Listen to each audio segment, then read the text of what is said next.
ఆముదాల వలస ఆరోగ్యంగా ఉందాం, ఆరోగ్య సమాజాన్ని నిర్మిద్దాం. ప్రపంచ ఆరోగ్య దినోత్సవ సందర్భంగా ప్రభుత్వ ఉన్నత పాఠశాల ఆముదాల వలసలో కార్యక్రమం నిర్వహించడం జరిగింది.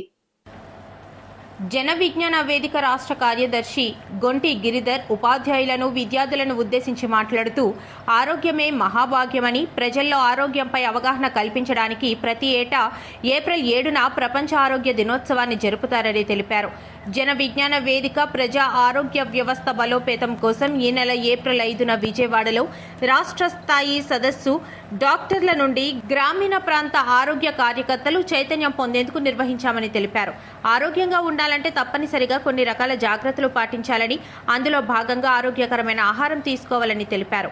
1948లో ప్రపంచ ఆరోగ్య సంస్థ మొదటి ప్రపంచ ఆరోగ్య సమావేశాన్ని నిర్వహించిందని, 1950 నుండి అమలులోకి వచ్చేలా ప్రతి సంవత్సరం ఏప్రిల్ 7ను ప్రపంచ ఆరోగ్య దినోత్సవంగా జరుపుకోవాలని అసెంబ్లీ నిర్ణయించిందని తెలిపారు.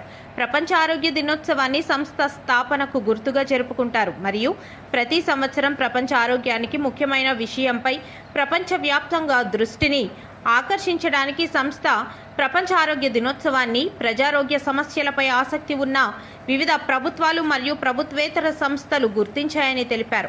ప్రపంచ ఆరోగ్య దినోత్సవం అనేది ప్రపంచ ఆరోగ్య సంస్థ గుర్తించిన 11 అధికారిక ప్రపంచ ఆరోగ్య ప్రచారాలలో ఒకటి. ప్రపంచ క్షయవ్యాధి దినోత్సవం, ప్రపంచ రోగనిరోధక వారం, ప్రపంచ మలేరియా దినోత్సవం, ప్రపంచ పొగాకు రహిత దినోత్సవం, ప్రపంచ ఎయిడ్స్ దినోత్సవం, ప్రపంచ రక్తదాతల దినోత్సవం, ప్రపంచ చాగస్ వ్యాధి దినోత్సవం, ప్రపంచ రోగి భద్రతా దినోత్సవం, ప్రపంచ యాంటీ మైక్రోబయల్ అవగాహన వారం మరియు ప్రపంచ హెపటైటిస్ దినోత్సవం వంటివి ఉన్నాయన్నారు. 2026లో ప్రపంచ ఆరోగ్య దినోత్సవాన్ని ఆరోగ్యం కోసం కలిసికట్టుగా సైన్స్కు మద్దతుగా అనే ఇతివృత్తంతో జరుపుతున్నారన్నారు.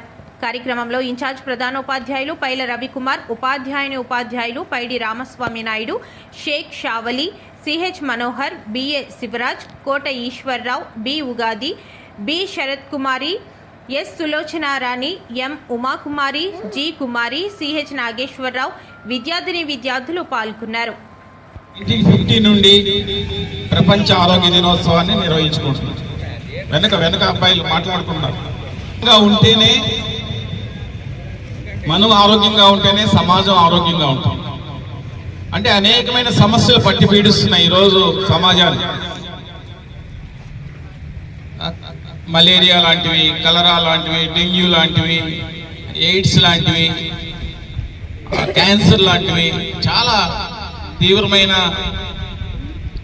వ్యాధులు అనేవి సోకి, కొన్ని వ్యాధులు సోకడం వల్ల మసూచి లాంటి వ్యాధులు, లేకపోతే ఇట్లాంటి వ్యాధులు సోకడం వల్ల చనిపోయే వాళ్ళ సంఖ్య ఎక్కువగా ఉండేది. ఆరోగ్యంగా ఉండాలంటే ఏం కావాలి? మంచి ఆహారాన్ని తీసుకోవాలి, వ్యాధికారక క్రిముల నుండి దూరంగా ఉండాలి, అదేవిధంగా కాలుష్యం నుండి దూరంగా ఉండాలి, పర్యావరణాన్ని పరిరక్షణ